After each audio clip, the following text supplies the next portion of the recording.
Hi అండి, అందరికీ నమస్తే. మీరు కనుక మన ఛానల్ని ఫస్ట్ టైం చూస్తున్నట్లయితే కనుక మన ఛానల్ సబ్స్క్రైబ్ చేసుకోండి. అంతేకాదు పక్కన ఉన్న బెల్ ఐకాన్ కూడా యాక్టివేట్ చేసుకోండి. ఫ్రెండ్స్, ఈరోజు ఇందిరమ్మ ఇళ్ళ గురించి కండిషన్స్, ఇందిరమ్మ ఇళ్ళు రావాలంటే వాటికి కండిషన్స్ ఏమేమి ఉంటాయో, వాటికి ఏమేమి కండిషన్స్ తప్పనిసరి అనేది కూడా వివరాలు అయితే చెప్తానండి. వీడియో ఎక్కడ కూడా స్కిప్ చేయకుండా చూడండి. చాలామందికి ఇళ్ళు పోయినాయి అంటున్నారు.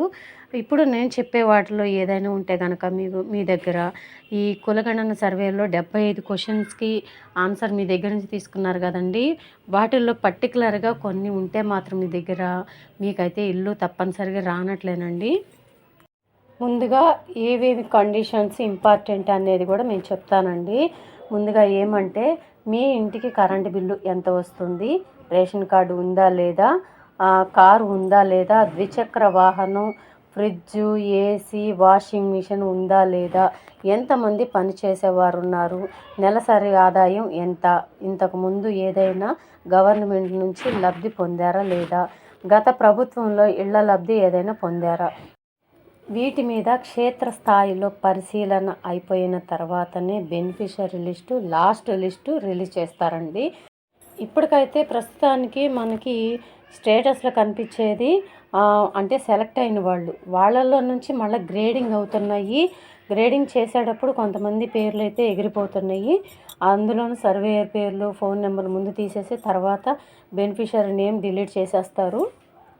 రీసెంట్ కులగణన సర్వే చేశారు కాబట్టి అందులో మీకు ఆల్రెడీ ఇంతకుముందు ఒక అప్డేట్ ఇచ్చాను. ఏమంటే, కులగణన సర్వేకి ఈ ఇందిరమ్మ ఇళ్ళ సర్వేకి కంపారిజన్ చేస్తారు. కంపేర్ చేసిన తర్వాతనే మీకు ఈ రెండు మ్యాచ్ అయితేనే మీకు ఇందిరమ్మ ఇల్లు వస్తుంది. అందులో వేరుగా ఇందులో వేరుగా చెప్తే కనుక అది కూడా ప్రాబ్లమేనండి మీకు. సో ఇందిరమ్మ ఇళ్ళ లిస్టు అంటే L1 వాళ్ళకి ఎప్పుడు వస్తుంది చెప్పండి సిస్టర్ అని అడుగుతున్నారు. L1 స్టేజ్ వాళ్ళది అయిపోగానే L2 వాళ్ళకి స్టార్ట్ అవుతుందండి. ఈ L2 లిస్టు రిలీజ్ అయిన తర్వాత వెంటనే మీకైతే వీడియో ద్వారా అందిస్తానండి. ఆ లిస్టును అయితే మన ఛానల్లో పెడతాను, తప్పకుండా మీరైతే చెక్ చేసుకోవచ్చు మీకు వచ్చిందా లేదా ఫైనల్ లిస్టులో అనేది. అన్నట్టు ఇంకొక విషయం అండి, ఈ డబుల్ బెడ్రూమ్ ఫ్లాట్స్ ముందుగా వీరికే పంపిణీ అని చెప్పేసి టైటిల్లో పెట్టాను కదా. ఎవరికి పంపిణీ చేస్తారు ముందుగా అంటే, నేను చెప్పాను కదండి ఇంతకుముందు చాలా వీడియోల్లో, ముందుగా ఒంటరి మహిళలు, వితంతువులు, వీళ్ళు వికలాంగులు ఉంటారు కదా అండి, వారికే ముందుగా పంపిణీ చేస్తారంట. ముందుగా ఈ డబుల్ బెడ్రూమ్ ఫ్లాట్స్ ఎక్కడెక్కడ ఖాళీగా ఉన్నాయో ఆ ఫ్లాట్స్ అన్నీ కూడా ముందుగా పంపిణీ చేసిన తర్వాతనే ఇందిరమ్మ ఇళ్ళు మొదలు పెడతారంట. సో ఈ 2024-25కి సంబంధించిన ఈ ఇందిరమ్మ ఇళ్ళ బడ్జెట్ అంతా కూడా ఇది కంప్లీట్ అయిపోతుంది ఈ మార్చి నెలతోటి. ఇక ఏప్రిల్ నుంచి రెండవ ట్రిప్పు అంటే L2 లబ్ధిదారులకు అయితే స్టార్ట్ కాబోతుంది. రెడీగా ఉండండి.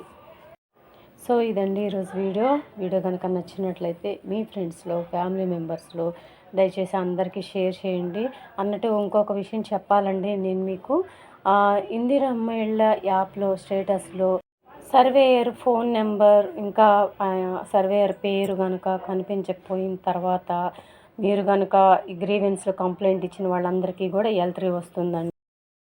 సో ఈ విషయం కూడా మీకు తెలియాలి కాబట్టి నేను చెప్తున్నాను. మనకి కామెంట్స్ కూడా చేశారు, అక్క మేము ఇందిరమ్మ ఇళ్ళ యాప్లో స్టేటస్లో చెక్ చేసుకుంటే మాది ఈ సర్వేయర్ ఫోన్ నెంబర్ కానీ పేరు కానీ కనిపించలేదు, మేము గ్రీవెన్స్లో మళ్ళీ కంప్లైంట్ పెట్టిన తర్వాత మాకు మళ్ళీ L3 లిస్ట్లో పడేశారక్క, అది ఎందుకో అర్థం కావట్లేదు అని చెప్పేసి అని అంటున్నారు. నేను చెప్పాను కదండి, ఆల్రెడీ వాళ్ళని రిజెక్ట్ చేసిన వాళ్ళని లెక్క. వాళ్ళ పేర్లు కానీ ఫోన్ నెంబర్లు కానీ సర్వేయర్లు కనపడకపోతే వాళ్ళని రిజెక్ట్ చేసినట్టే దాదాపుగా అంటున్నారు, కాబట్టే మీకు చెప్తున్నాను. సో ఇదండి ఈరోజు వీడియో కనుక నచ్చితే మీ ఫ్రెండ్స్లో, ఫ్యామిలీ మెంబర్స్లో దయచేసి అందరికి షేర్ చేయండి. వీడియో నచ్చితే ఒక చిన్న లైక్ ఇచ్చి సపోర్ట్ చేయండి. Thank you.